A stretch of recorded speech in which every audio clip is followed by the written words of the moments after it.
Hello, I'm Tony Cordato. I'm a real estate lawyer, which means that I look after property transactions such as conveyancing, which is buying and selling properties, mortgages, leases, easements, property developments, property joint ventures, property options, and vendor finance. This talk is one of a series which are called The Keys to Property Investment in Australia. And this talk is called Gearing a Property Makes Sense. So why does gearing a property make sense? Well, gearing a property means that you borrow money from a lender to buy a property. Gearing a property means that you sacrifice rent for capital gain. Gearing a property means a higher return on investment, or ROI as we call it. Let's look at two examples to illustrate. The first is the purchase of a property for cash. The second is a geared purchase of an investment property. So let's adjourn to the whiteboard. Let me show you on the whiteboard how the two case studies work. This one will be the cash house, where all the price is paid in cash. So $500,000 cash. This house is the geared purchase house, where only 20% of the price, which is $100,000, will be paid in cash, and the other 80% will be a loan from the bank. Now, the house is held for 5 years. Assuming house prices rise 5% a year, 5% per annum, then over 5 years the price will rise by 25%, like a quarter. So up here is where I show that, and that's called the capital gain. And if you apply 25% to 500,000, you'll end up with 125,000 capital gain on the cash house. The same applies to the geared house. You start off with 500,000, you have 5% a year, and after 5 years the capital gain is 125,000. It's equal. Let's have a look at the rent. I'm assuming rent of 5%. So I'm assuming $500 a week, 52 weeks, $26,000 a year. Now, of course, you don't get to keep all the rent that comes in. Some of the rent will go to pay council rates, water rates, strata levies, or insurance. Another part of the rent will go towards paying the management fees, the agent's collection fees, and some repairs. So as a general rule, I set aside 30% of the rent for interest, expenses, outgoings, and we keep 70%. So applied that to $26,000 a year, and we have $18,000 a year in rent. Over 5 years, we get to $90,000. So we have $90,000 a year rent over 5 years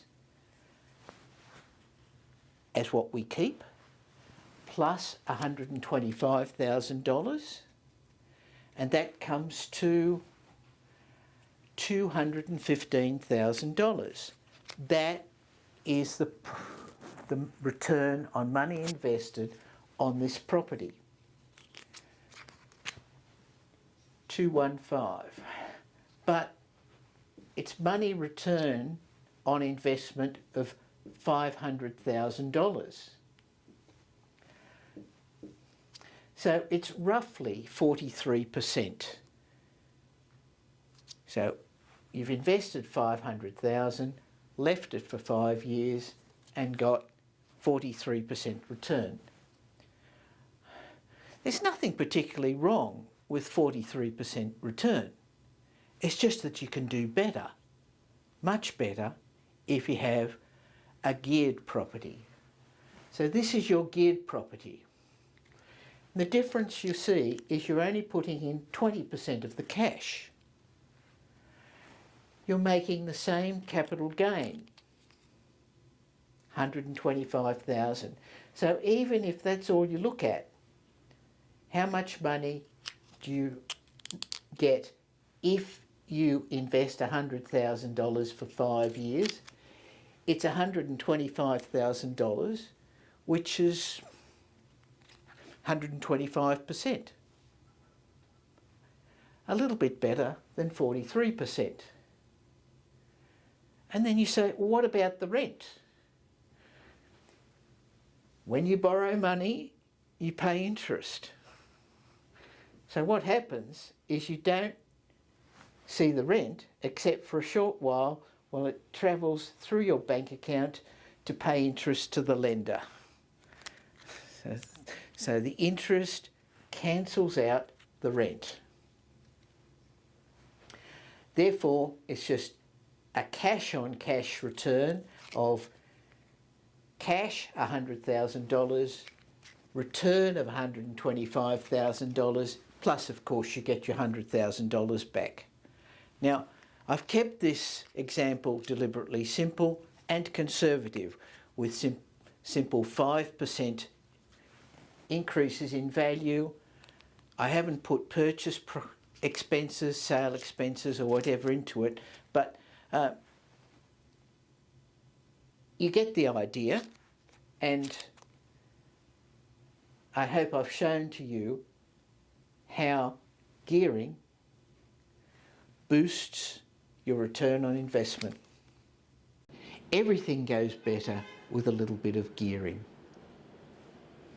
From machinery, to motor cars, to bicycles, to real estate. Look at the seriously large gears on this Bolton and Watt steam engine. It's 230 years old. Look at the gear in the middle, which is powering the gear that goes around it. Look at the large flywheel at the rear, which is spinning. This steam engine powered the Whitbread Brewery in London for 102 years, until it was moved to the Powerhouse Museum in 1888, where you can visit it today. The way to gear property is to borrow money from a lender. The more you borrow, the less you put in out of your own pocket. Borrowing money is called OPM, other people's money.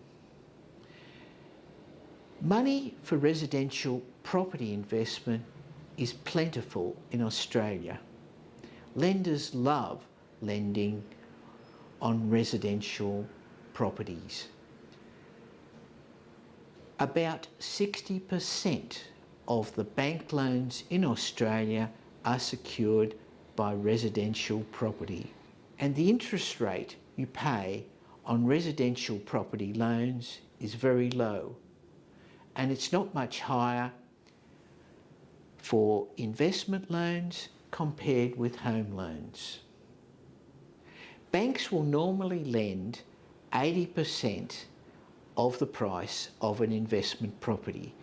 So they will lend 80% and you contribute 20%. So this is an 80-20 ratio. Sometimes you can do better. The bank will lend 90%, but you'll be paying a higher interest rate and you'll be paying lender's mortgage insurance.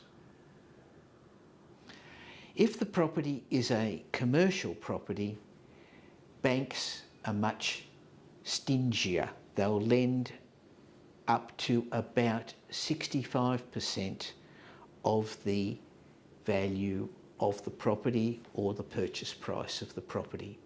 This bicycle has many gears. Depending on which gear is chosen, the wheel will spin faster or more slowly, just like property. Depending on how much is invested and how much is loaned, the return on investment will vary. No wonder property investors love to borrow money to boost their property returns. Now there's good gearing and there's bad gearing. Properties can be geared in three ways. They can be positive, neutral or negative geared. Now when I'm talking about gearing, remember it's money in from rental after expenses and money out for interest, property expenses and outgoings. That's gearing. And that's the way the tax office looks at it. But it's not the same as cash flow, because if you have a principal and interest mortgage, you're paying down the loan, the principal payments. So to have positive cash flow, you need a little bit more coming in because you have to pay for those loan repayments. But for these purposes, we're simply going to call it money in, money out in interest, outgoings and expenses. So when you have a positively geared property, there's a surplus of rent. When you have a neutrally geared property, it's about equal. And when you have a negatively geared property, the rent is not enough to cover the interest and the outgoings and the expenses. There's nothing inherently wrong with buying a negatively geared property, so long as you have a plan to make it neutrally geared. That plan can be straight away, or that plan can be over time when you have the money. And what's that plan look like? Well, the most obvious one is renovation. If you renovate a property, you'll get increased rent. Would you agree with that? The amount of increased rent depends what renovations you do. You can do cosmetic renovations, such as painting, new floor coverings, new light fittings, perhaps install an air conditioner. Or you can do major renovations, a new kitchen, a new bathroom, or a new laundry, or even an extension or a carport if it's a house. Before you renovate, you do a cost-benefit analysis and how much the renovations will result in an increase in rental. The other method is to change use. You can change use to have more tenants in the property paying rent. They could be a co-living use, as in a group house, or they could be a short-term rental, a bed and breakfast, or a serviced apartment where you have people coming in for short stays. Either of those will work. It's your choice and depends on the property. In Australia, we have a tax system which subsidises negative gearing. The way it works is if you make a loss, an income loss on your property, you can offset that loss against your personal income from any other source. So you may be a wage earner and you can offset your property loss, typically 30 cents in the dollar, from your negatively geared property. So what that means is for every dollar of loss, you save 30 cents, but you still pay 70 cents out of your own pocket. This is different from other places, other countries, where you can't offset property losses against your general income. So Australia is a bit of a negative gearing tax haven. Negative gearing can be risky. When interest rates rise, you don't receive any more rental. You simply have to pay the interest rate increase out of your own pocket. I've got to talk about loans. Loan qualification got harder in 2010. I'll tell you why. Back in the good old days, all you had to do was have a deposit and the bank would lend you the rest. So if you had 20% deposit, the bank would lend 80%, no questions asked about your other income. This was called asset lending. When the National Consumer Credit Code was introduced into law in 2010, it put an end to asset lending. All lenders were obliged to act responsibly, to make sure their lending was responsible. And what that meant is they had to look at your other income to support the loan, not just the rental from the property. And not all of your other income was included. Only income from steady sources, such as a wage or other steady income from a business, which you had to show business records for at least 2 years for. And what's worse, they don't count rent dollar for dollar. They'll only count 70 to 80% of your rental income for these purposes. Well, it's a lot harder these days to borrow money for an investment property, which emphasises why you have to either buy a neutral or positively geared property or have a plan to turn a negative geared property into at least neutral or positive, so that you can have enough income to prove to a lender you can borrow more money. You can borrow more money either to buy another property, or you can borrow more money against the property that you've renovated or improved, and use that extra money to buy another property. Up to you, but if you're building a multiple property portfolio, that's the way you have to think. So, do you agree that gearing a property makes sense so long as it is neutral or positive gearing? I think so.